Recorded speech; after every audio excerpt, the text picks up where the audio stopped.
Futurama, without a doubt, stands among my favorite animated series.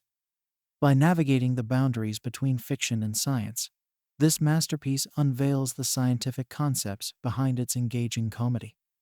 Each episode becomes an intriguing journey, providing a unique and captivating perspective on the future, while cleverly and amusingly exploring scientific themes. From time travel to artificial intelligence, each episode serves as a laboratory for futuristic ideas. In this video, we will analyze how the series serves as a starting point to delve into complex scientific concepts in an accessible and engaging manner. Futurama is an animated series created by Matt Groening, the same mind behind The Simpsons. It premiered in 1999 and ran for 10 seasons. The series follows the adventures of Fry, a pizza delivery guy who is accidentally frozen and wakes up 1,000 years in the future, in the year 3000. There he meets Leela, a one-eyed career officer, Bender, an alcoholic and kleptomaniac robot, and other eccentric characters. The connection between Futurama and science goes beyond the setting in the year 3000. It directly reflects the influence of its creator, Matt Groening. His astute and insightful vision permeates the series, turning it into fertile ground for the exploration of scientific concepts, offering a unique and fascinating experience. Matt Groening, an American cartoonist, writer, producer, animator, and voice actor, is the creator of animated series like The Simpsons, Futurama, and Disenchantment. Since childhood, he enjoyed reading science fiction magazines and watching films of that genre. He drew inspiration from his father, Homer, a filmmaker, advertiser, writer, and cartoonist, who had an interest in scientific themes. Groening incorporates many scientific references into his works because he believes that science is a source of humor, creativity, and social critique. He collaborates with writers with backgrounds in physics, mathematics, and computer science, such as David X. Cohen, co-creator of Futurama and producer of Disenchantment. In The Simpsons, several episodes involve concepts like cloning, time travel, black holes, virtual reality, artificial intelligence, among others. There are also numerous jokes and Easter eggs that use formulas, equations, and mathematical theorems, such as Fermat's last theorem, Euler's number, and the Simpson paradox. Disenchantment combines fantasy and science, set in a medieval world with futuristic elements. It references alchemy, astronomy, biology, medicine, and critiques the relationship between science and religion, depicting how science is seen as a threat or heresy by the church. Futurama, set in the year 3000, delves even deeper into science with episodes covering cryogenics, robotics, nanotechnology, quantum physics, temporal paradoxes, parallel universes, and more. There's even a real mathematical theorem created by writer Ken Keeler to solve a body-swapping problem among characters. The careful treatment of science in these comedy series reflects a serious approach, albeit enveloped in predominantly satirical, ironic, and sometimes nonsensical humor.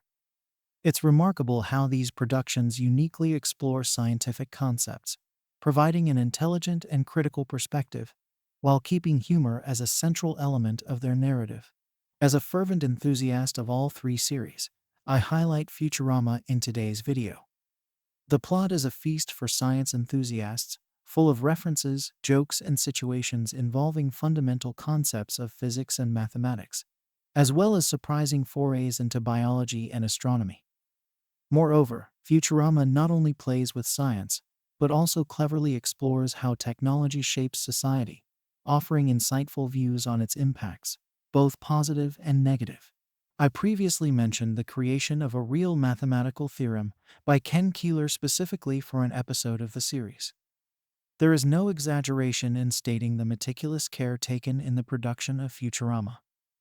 The episode in question is The Prisoner of Benda from the 6th season, where characters swap bodies using a machine invented by Professor Farnsworth, but discover the machine doesn't allow the swap to be undone. To solve the problem, writer and mathematician Ken Keeler created the Futurama theorem, proving that it's possible to return to the original body, using 2 extra people in the process. The theorem states that given an arbitrary permutation of a finite set of elements, it's possible to restore the original order using only 2 extra people, provided these 2 people haven't exchanged places before. In the episode, these 2 extra people are basketball players Sweet Clyde and Bubblegum Tate, members of the Globetrotters, a group of math geniuses who help Professor Farnsworth solve the problem. The theorem is based on the concept of disjoint cycles, which are sequences of elements that exchange places with each other. For example, if A swaps with B swaps with C, and C swaps with A, this forms a disjoint cycle of 3 elements, A B C. The theorem shows that, using 2 extra people, it's possible to break any disjoint cycle into smaller cycles, eventually reaching cycles of only 2 elements, which can be easily reversed. While it may seem complex at first glance, this is precisely where Futurama excels. The series surprises by intuitively presenting a practical example of the theorem's application, providing greater accessibility and understanding for the audience. Thus, Futurama not only challenges theoretical concepts, but also makes them tangible and accessible to everyone, turning complexity into something surprisingly understandable. The theorem is considered the first mathematical theorem created exclusively for the purpose of entertainment in a TV series and, according to Keeler, was included to popularize mathematics among young people. The theorem was also published in a scientific paper in the Journal of Combinatorial Mathematics and Combinatorial Computing in 2011, under the name Keeler's Theorem and Products of Distinct Transpositions. Another example of how Futurama explores science is the episode The Late Philip J.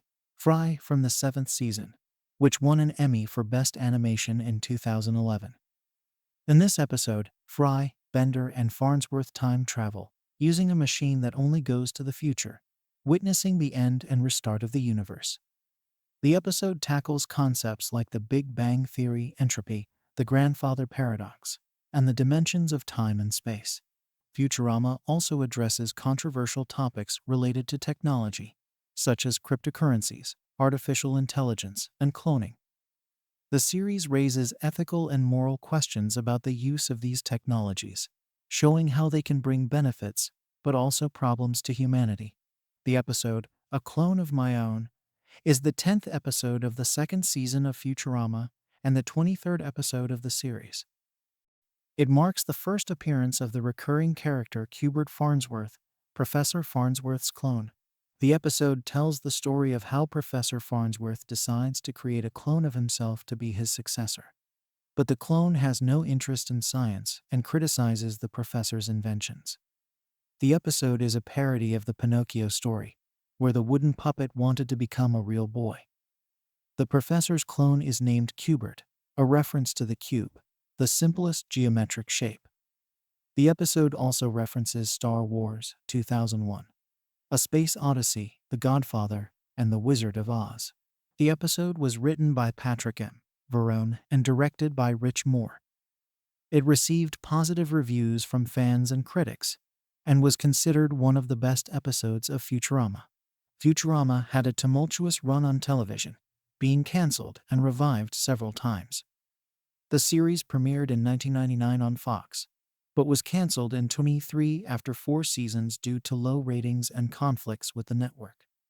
However, the series gained popularity on DVD and in reruns on Comedy Central, which decided to produce 4 Futurama movies between 27 and 29. These movies were split into 16 episodes, forming the 5th season of the series. In 2009, Comedy Central announced that it would produce another 26 episodes of Futurama, divided into 2 seasons of 13 episodes each. The 6th season aired between 2010 and 2011, and the 7th season between 2012 and 2013. However, in 2013, Comedy Central decided not to renew the series for an 8th season, concluding Futurama once again. In 2022, to the joy of fans, the series was rescued by the Hulu streaming service, which ordered 20 new episodes divided into 2 seasons of 10 episodes each. The 11th season premiered in 2023, and the 12th season is scheduled for 2024. Hulu also acquired the streaming rights for all previous seasons of Futurama, available in its catalog. Futurama is a series that has garnered many fans over the years for its originality, creativity, and humor. The series has also received various awards, including 6 Emmys, 7 Annie Awards, and 2 Writers Guild of America Awards. Futurama is considered one of the best animated series of all time, and one of the most influential in nerd culture, with intelligent humor and numerous references to pop culture. Series like Futurama are important because they make us think about the future and humanity in a fun and creative way. They show us how science and technology can change the world, for better or worse, and how people adapt to these changes. They also make us reflect on ethical, social, environmental, and cultural issues that may arise with the advancement of civilization. Moreover, they entertain us with their stories, characters, and humor. The series also has an emotional side, making us root for and be moved by the characters. The series demonstrates how human and robotic relationships can be complex, amusing, and touching. In conclusion, Futurama is a series that blends humor, fiction, and science in an intelligent and creative way. If you enjoy animation and science, I recommend watching Futurama and having fun with Fry and his friends' adventures in the 31st century. And if you've already watched it, tell me in the comments what your favorite episode is and why. I hope you enjoyed the content of this video as much as I loved sharing my passion for one of my favorite series. I would be immensely happy to receive your feedback. If the content resonated with you, don't hesitate to leave a like, subscribe to the channel, and ring the bell to stay updated on upcoming videos. I'm Samuel, and this was another episode of Every Life Chronicles. Hugs, and until next time.